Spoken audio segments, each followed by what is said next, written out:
Olá, minha gente, tudo bem? Estamos aqui num novo encontro, num novo tema. Hoje com um conteúdo amplo, né? E esse conteúdo, ele sugere que nós façamos uma reflexão sobre como consideramos a nossa vida e como tratamos a nossa vida. Então, o que eu posso ser, fazer, criar que tornaria a minha vida plena? O que você pode ser, fazer ou criar que tornaria a sua vida plena? Você já pensou nisso? Como é que você tem tratado a sua vida? Né? De que formas você vem lidando com ela? Será que a nossa vida ela é tratada como algo que lá fora é que dita a forma como ela vai seguir? Depende do lugar que eu moro, depende do governo ao qual eu estou submetida, depende do meu poder aquisitivo para eu ter um determinado tipo de vida, um determinado modo de viver? O que você acha? Às vezes as pessoas lamentam tanto o tempo inteiro de faltas de oportunidade. Mas como você vem fazendo o teu trajeto, o teu percurso, independente do que acontece lá fora? Então, é isso que eu pretendo fazer aqui com vocês hoje. Ampliar de alguma maneira a nossa consciência, de forma que cada um de nós e na inteireza, no conjunto de todos nós, a gente possa de alguma maneira pensar sobre a vida que levamos. Se levamos ou se somos levados por ela. Como é que é isso? Então, o que é a vida? O que é a vida plena? Que história que é essa de vida plena? Talvez, se a gente perguntar assim, quais são as tuas percepções de vida? O que é vida para você? Talvez algumas pessoas respondam, a vida é o que é.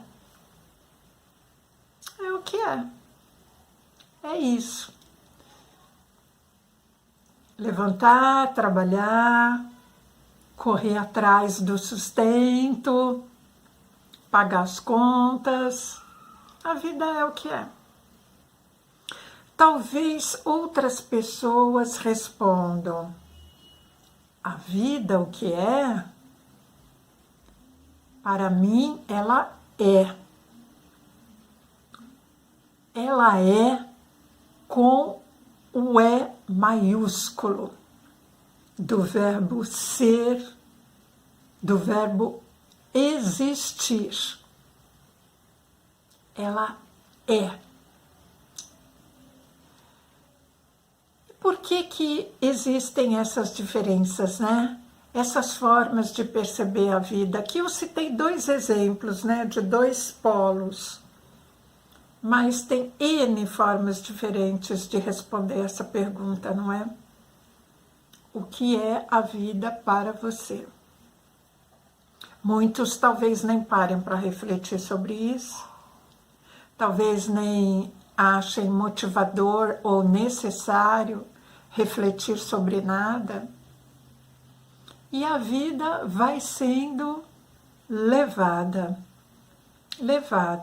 empurrada, dessa forma talvez um pouco menor, talvez sem grandes repercussões. Então, de alguma maneira, a gente pode perceber que a forma como a vida é encarada depende um tanto do que nós vemos a respeito dela. Quando nós olhamos para ela, né, olhamos para a nossa vida e para a vida de maneira geral, perceber o que a gente vê. E esse ver é um ver do olhar da alma, sabe? Então, é um ver que a gente consegue acessar, inclusive, fechando os olhos e deixando-se submeter pelo que vem, pela resposta que vem naturalmente para você e para cada um de nós. Dentro desse princípio irrelevante da vida, que é esse princípio pequeno de que a vida é do jeito que ela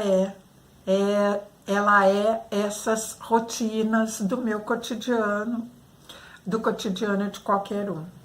Dentro dessa perspectiva, na forma de olhar a vida, de se relacionar com a vida, a gente começa a perceber que vai revelando aí uma noção de vida muito do particular, né? Muito do individual, muito ligada ao próprio umbigo, né? Parece que aquela vida irrelevante, pequena, é aquela vida que você corre atrás das coisas o tempo inteiro e, ao mesmo tempo que você corre atrás de tudo, você não valoriza nada. É como se tudo escapasse pelos teus dedos, né? Você não apreende nada dela. Você corre atrás dela e não filtra e não fica com nada dela em você. É uma vida que corre o risco muito grande de se render a apelos de vícios, sabe? Porque ela é tão irrelevante que é muito fácil eu buscar prazer frente a essa total irrelevância. E nessa busca do prazer, eu acabo criando dependência, de alguma forma, de algo ou de alguém. Porque eu estou buscando a satisfação pessoal fora de mim, nos prazeres externos. Né? Então, essa é uma forma, por exemplo, de se levar uma vida irrelevante, né? Uma vida pequena, uma vida como se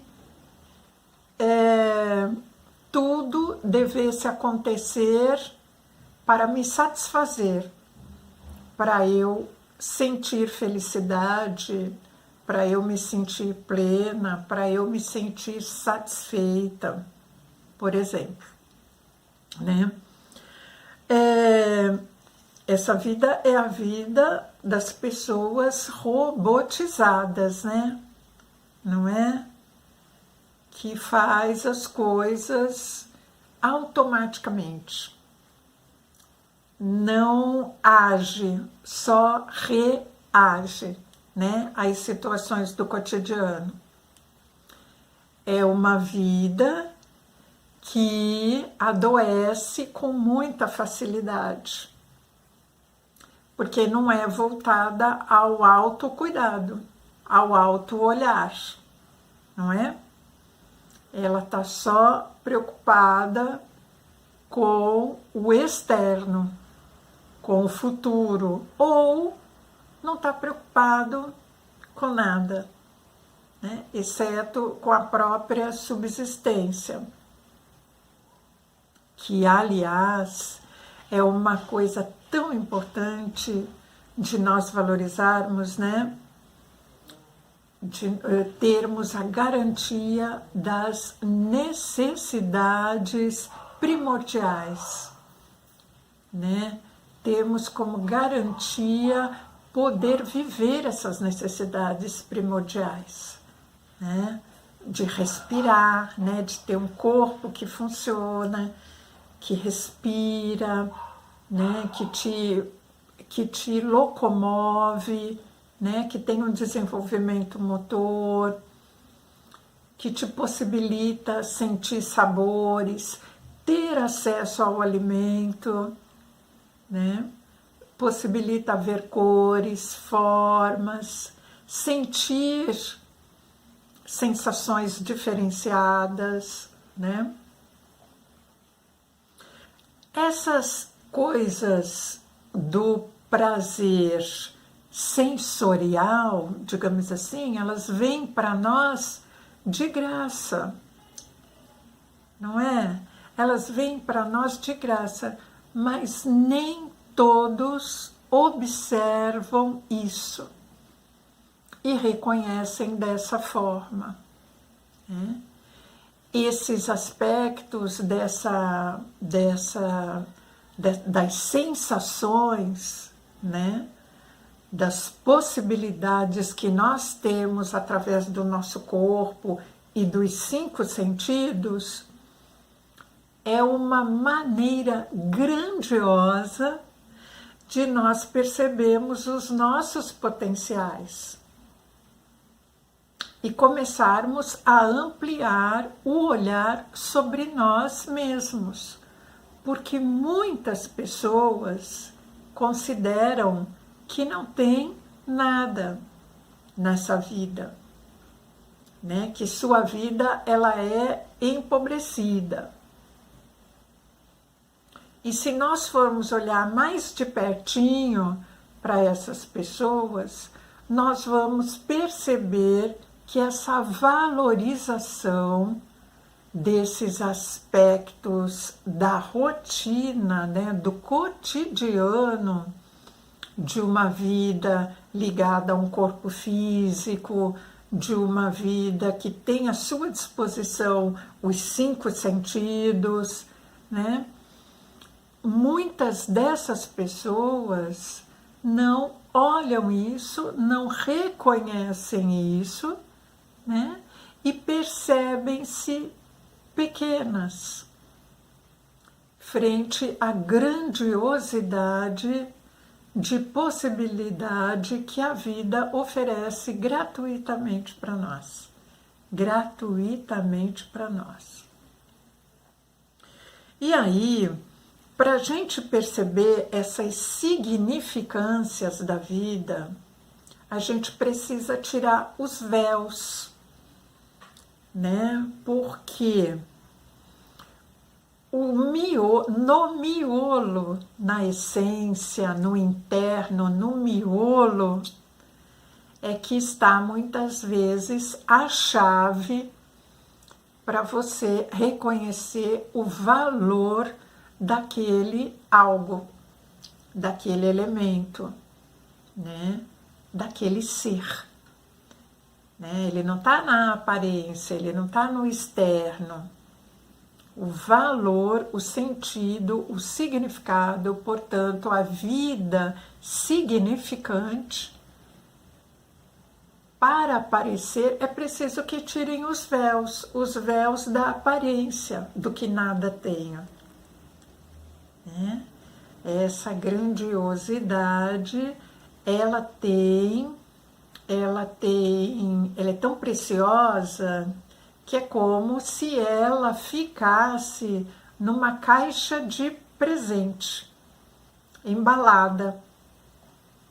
E nós precisamos reconhecer essa embalagem, né, dentro de nós. para poder desembalar, né? Desembalar e reconhecer aquele miolo, aquele centro, aquele elemento central que pode nos fazer tantas revelações, né? E mudar a maneira de nós nos relacionarmos nessa vida, né? E essa mudança de nos relacionarmos, ela vai trazendo para cada um de nós uma descoberta, que é a descoberta do seu próprio ser, de você poder agir, pensar e fazer coisas por você mesmo, fora da manada, digamos assim, fora daquele vício do coletivo, né? De poder ver as coisas igual a todo mundo, concordar com qualquer afirmação de dificuldade que apareça pelo meio do caminho, achando, por exemplo, que a solução não existe, né? É muito fácil esse olhar, essa percepção da dificuldade como algo que não tem resolução, é muito fácil de nós termos nesse mundo atual que a gente vive, que ele é crítico. Ao mesmo tempo, a gente conta com muitos formadores de opinião, e por a gente não saber exatamente o que a gente é na essência, a gente acaba se vinculando a grupos, né, a tribos, a pessoas que fazem com que nós tenhamos uma certa força superficial, um certo reconhecimento, uma identidade a partir desse grupo, de participar junto com essas pessoas.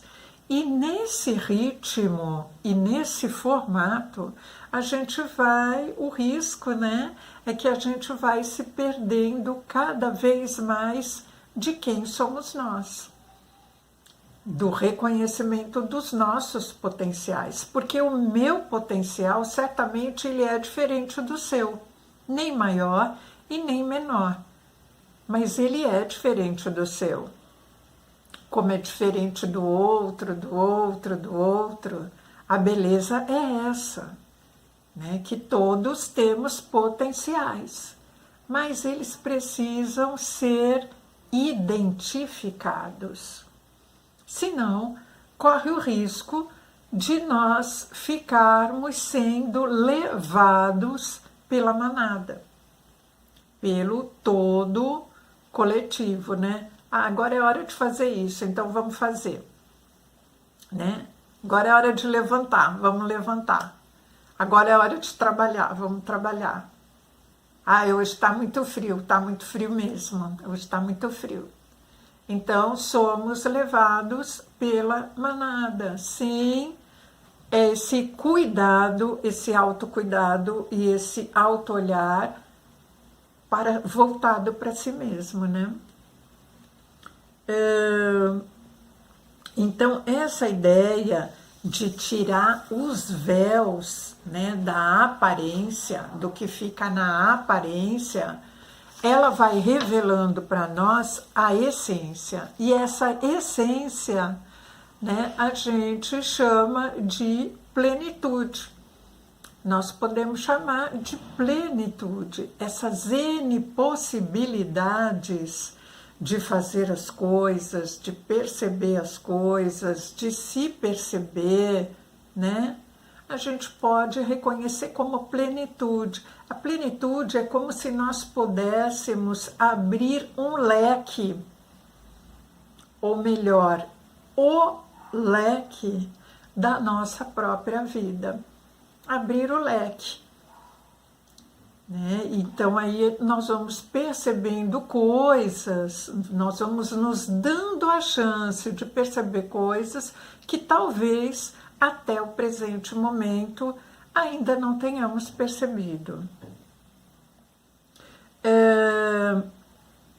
Quando a gente fala em plenitude também, ampliar o leque, nós estamos falando em integralidade, né? Perceber facetas e lados de nós que às vezes desconhecemos. E isso tem a ver com espiritualidade? Eu penso que sim. O que você acha? Né? Quando eu penso em plenitude, eu estou pensando nos corpos físico, mental, emocional, né? Cognitivo, né? Intelectual, espiritual. Eu vejo como os corpos que nos dão alicerce, eles vão nos dando embasamento para percebermos essa essência que há em nós, né? As possibilidades e os recursos que nós temos para lidar com a vida, né? Dentro da família, no trabalho, nos estudos, né? Nas relações sociais, né? A gente precisa perceber esses potenciais para enriquecer essas relações, né?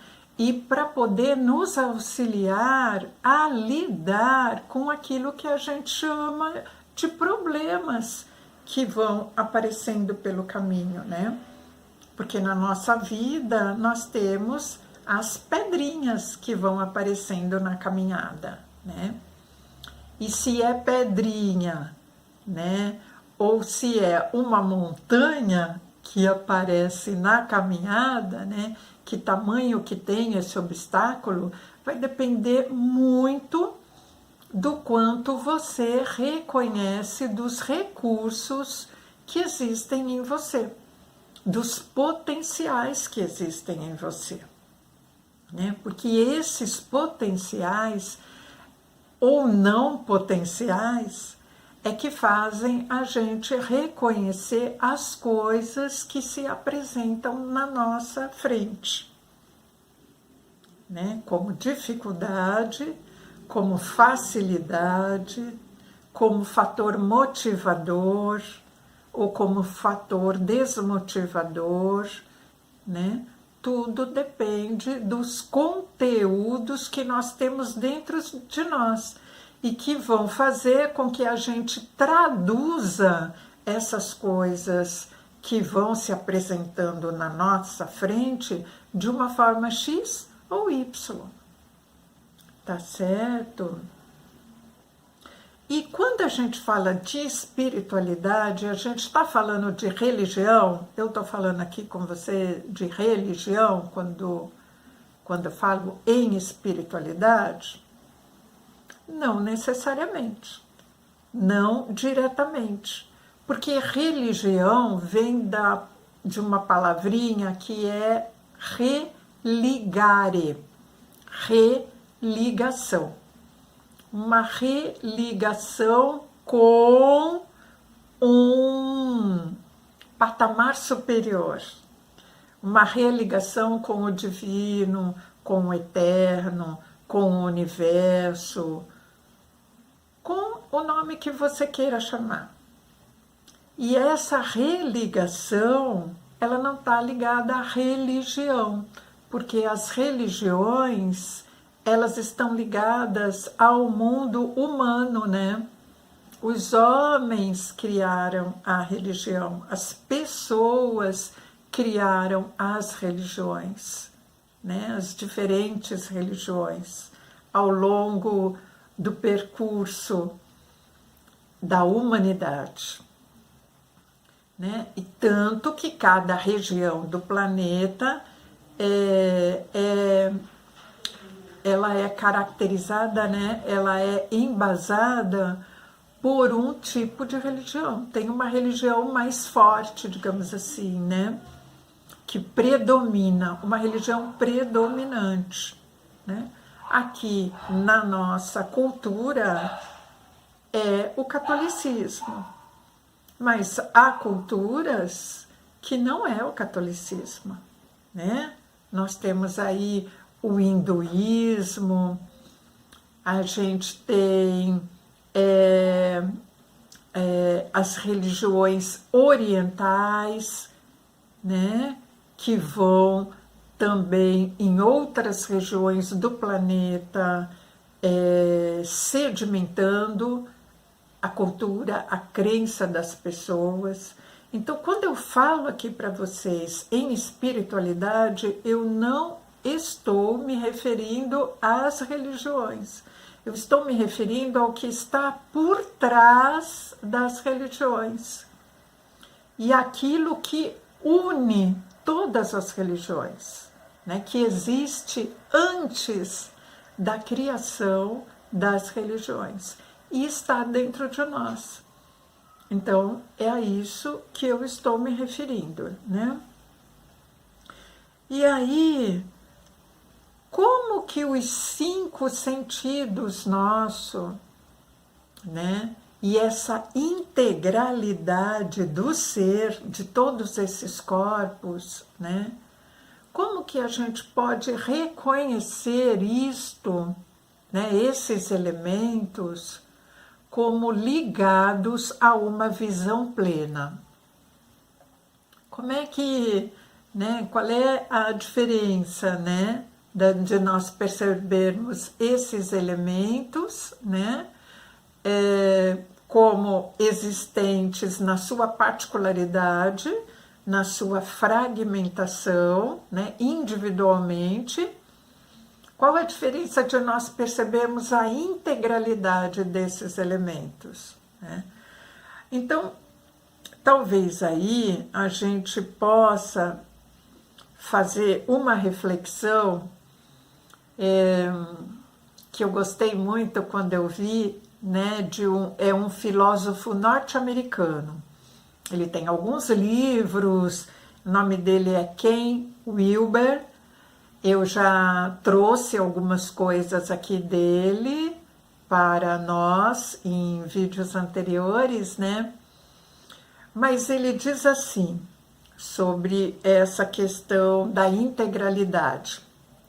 Ele diz assim: o sábio desperto não é meramente um eremita, um excêntrico que leva uma vida solitária numa caverna. O sábio desperto, ou ser humano desperto, é a natureza de sua própria consciência, nas formas mais profundas, nas ondas mais altas, né? Então, olha isso, né? Então, Ken Wilber traz para a gente essa reflexão de perceber a sabedoria do ser humano nas formas de lidar com a vida, né? A sabedoria que existe no seu interior particular, na sua essência, né? Olha que bacana que é isso. Então, ele percebe dessa maneira a questão da integralidade. A vida plena, então, ela está ligada à plenitude, ela está ligada a virtudes, né? Ela está ligada a uma sabedoria, ela está ligada a uma espiritualidade. Me parece que essas são algumas palavras centrais para a gente reconhecer a importância. Perceber se essas palavras, o sentido, a aplicação dessas coisas, ela faz parte da tua vida, né?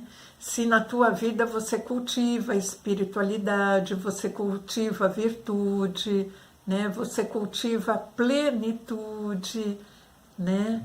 Como é que é isso, né? Essas são pistas muito importantes, né? Que valorizam uma vida de significado, né? Uma vida que é muito diferente daquela vida de reclamação, daquela vida que a gente vê quando a gente, por exemplo, vê noticiário todos os dias, né? Então, e quando as notícias oferecem como única possibilidade a lamentação, o entristecimento, né? O inconformismo, tudo que coloca para baixo, né? Tudo que nos coloca para baixo. Então, o que a gente está conversando aqui, refletindo aqui, é uma forma onde, mesmo tendo movimentos externos que nos coloquem para baixo, que tendem a nos colocar para baixo, há um movimento interno que cada um pode fazer consigo mesmo para poder ir na contramão desse rebaixar e poder se elevar. É isso que nós estamos falando aqui, né? É disso que nós estamos tratando.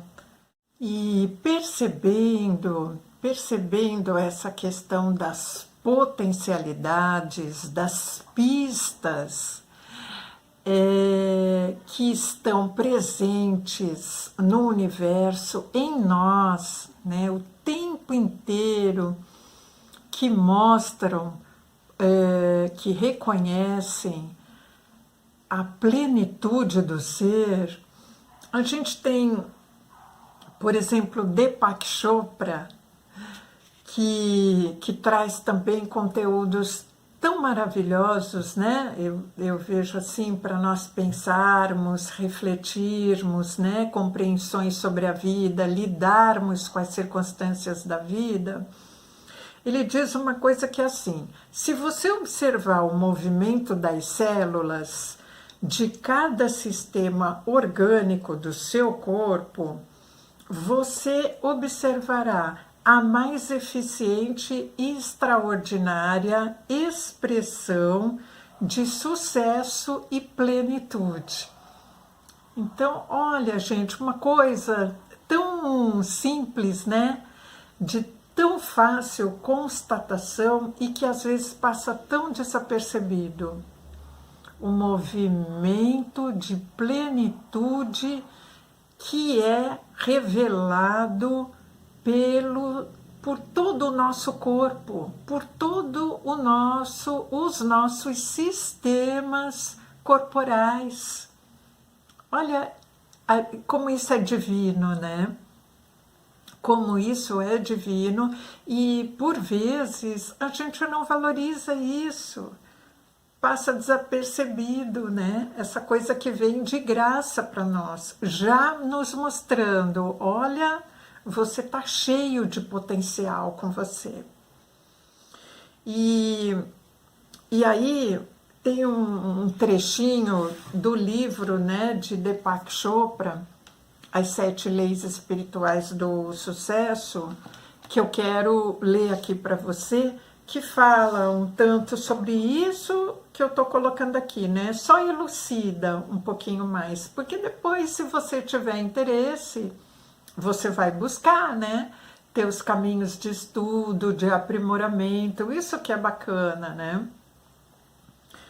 Então ele diz assim: há uma sequência natural de aplicação das leis do universo, né, na vida diária, que o ajudará a lembrar-se delas.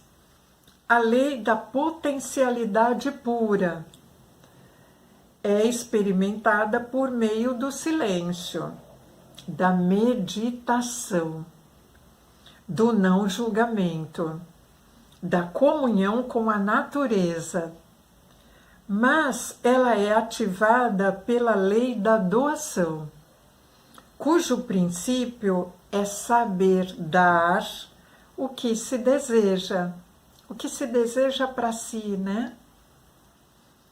Se você busca a abundância, deve dar a abundância. Se quer dinheiro, deve dar dinheiro. Se deseja amor, apreço, afeição, deve saber dar essas coisas.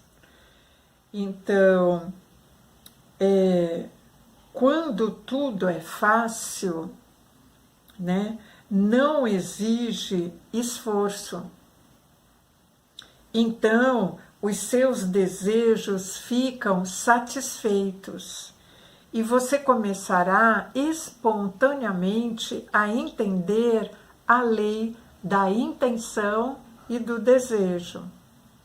Satisfazer os seus desejos com tranquila facilidade permitirá que você pratique a lei do distanciamento. E aqui ele vai falar para a gente sobre as leis divinas, né, que existem, no sentido de nós percebermos a abundância presente em nós mesmos, né, de nós reconhecermos a importância, como ele citou aqui, né,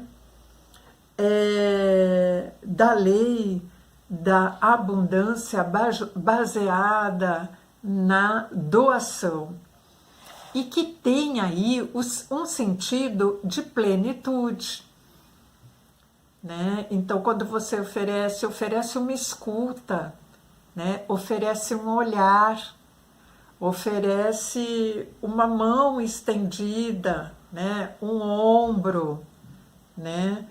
Às vezes a gente não percebe esse tipo de oferecimento que faz com que o universo ele se movimente por mecanismos saudáveis, né? Faz com que a nossa vida ela vai ganhando sentido, ela vai ampliando o sentido de ser e ela vai se tornando plena.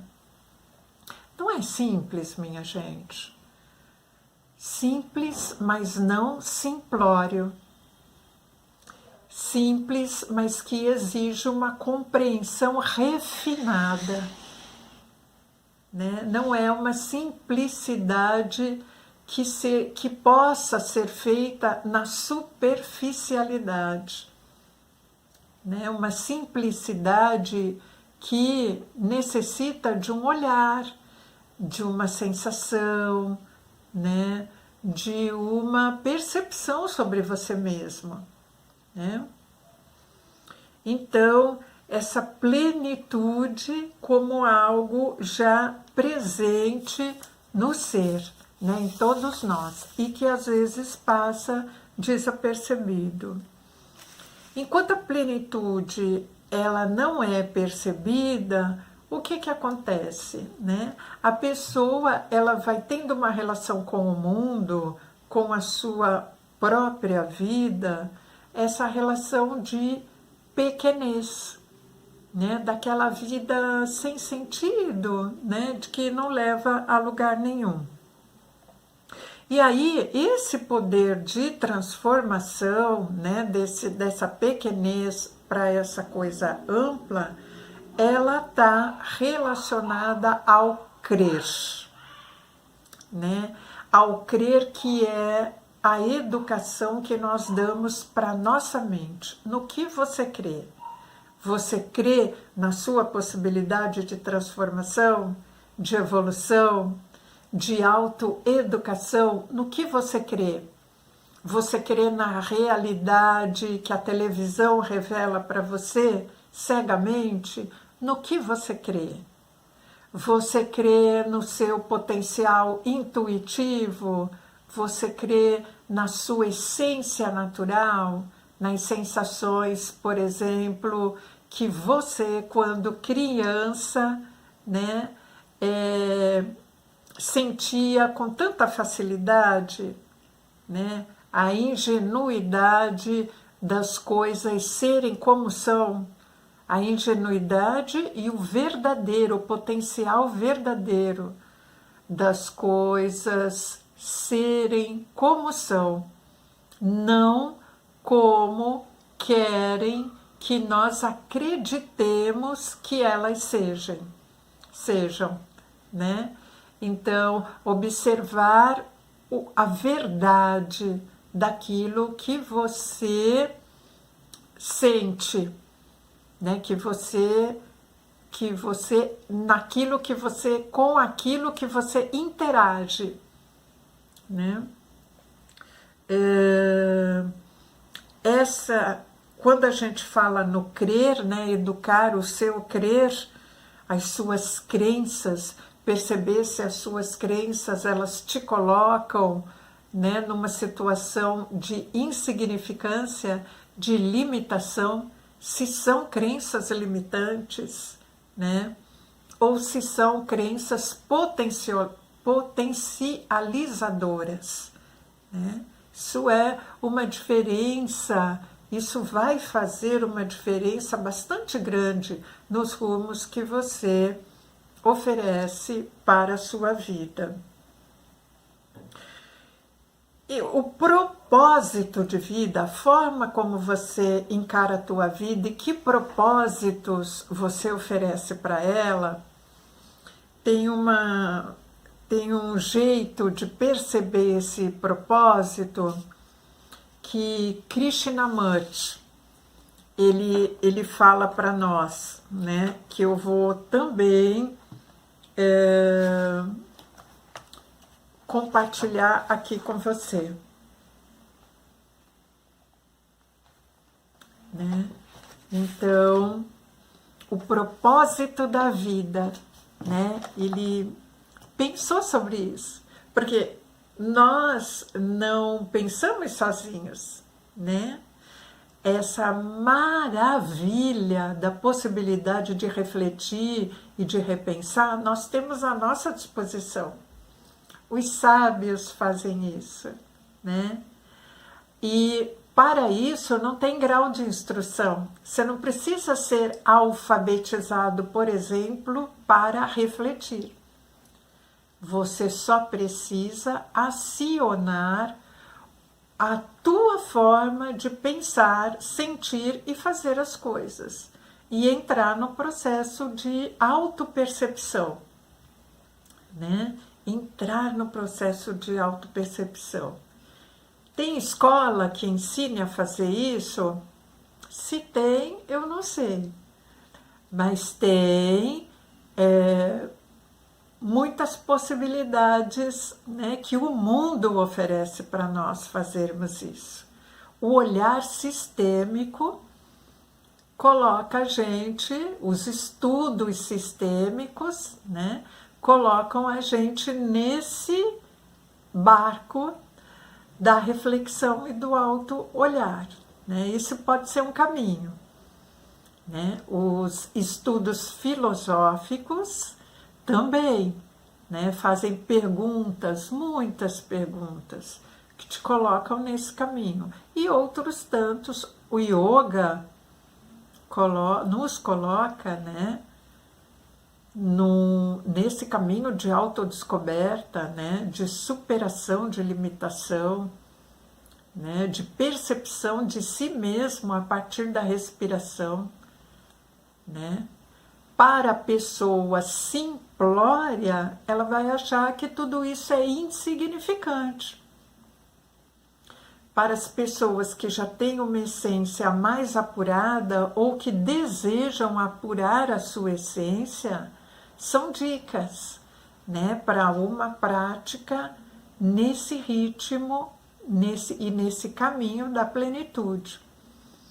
Então, quanto ao propósito de vida, eu gostaria que você agora serenasse um pouquinho, se pudesse até ouvir essas minhas palavras, se estiver ao seu alcance, né? E se você concordar, né? Tiver aberto, a minha proposta é que você feche um pouquinho os olhos e ouça o que eu vou ler aqui para você, desse sábio indiano, né, que deixa para nós assim conteúdos tão profundos de reflexão, né, que é o Krishnamurti. Eu vou ler para você um trecho dele. E ele diz assim: há muitas pessoas que lhe darão o propósito da vida. Elas lhe dirão que o que os livros sagrados dizem. Você entende qual é o seu propósito de vida? Se eu estou confuso, só posso receber uma resposta, que será também confusa. Se a minha mente está confusa, está perturbada, se ela não é bela ou quieta, qualquer resposta que eu receba virá por meio desse filtro de confusão, de ansiedade e medo. Por isso, a resposta será pervertida. Então, o importante não é perguntar qual é o propósito da vida ou qual é o propósito da existência, mas acabar com a confusão que está dentro de você. E como um homem cego que pergunta: o que é a luz? Se eu lhe digo o que é a luz, ele vai ouvir de acordo com a sua cegueira, de acordo com a sua escuridão. Mas suponhamos que esse indivíduo seja capaz de ver. Então, ele nunca fará essa pergunta, porque a luz existe para ele. Então,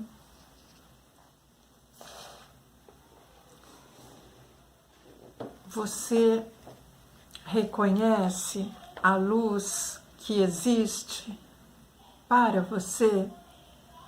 Fique de olhinhos fechados, mais um pouquinho, nós já estamos chegando no finzinho desse encontro de hoje, né?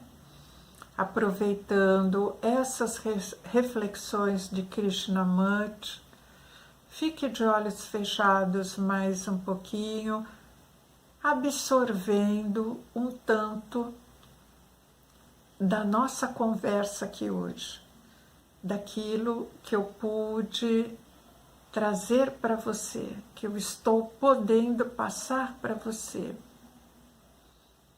Absorva,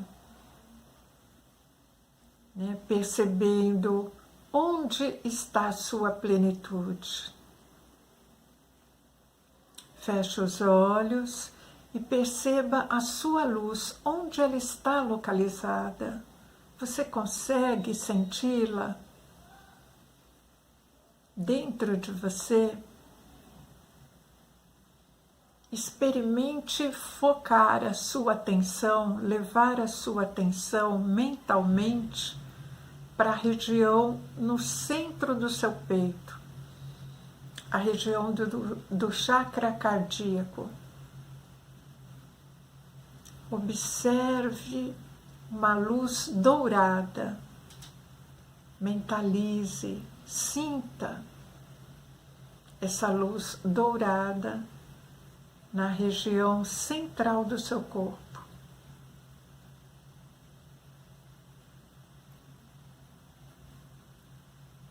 Sinta essa luz se transformando numa chama.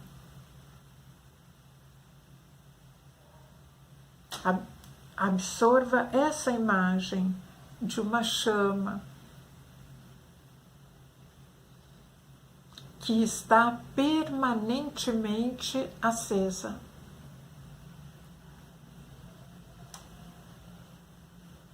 Apenas aguardando a sua observação. apenas aguardando a sua atenção sobre ela.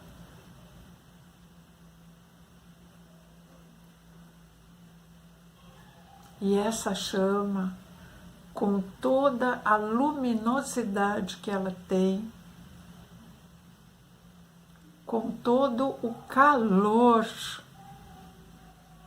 que ela reflete em seu corpo, ela te diz: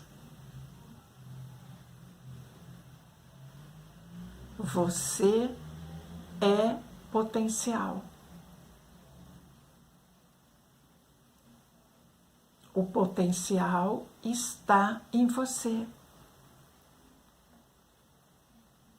Sinta isso. Respire esse potencial.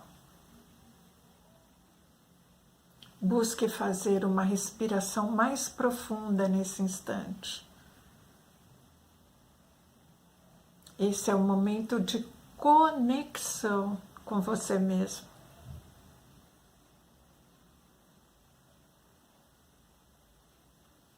É um momento de fortalecimento interior essencial. Respire profundamente e lentamente você vai mexendo o seu corpo, vai voltando para cá,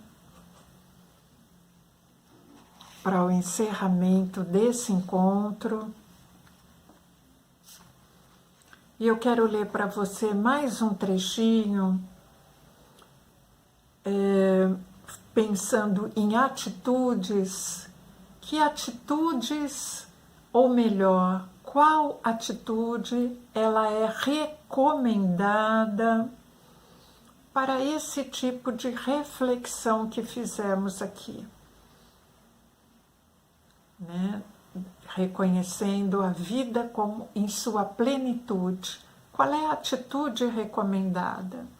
E eu abri aleatoriamente num livro que eu tenho aqui sobre atitudes e apareceu a atitude curativa.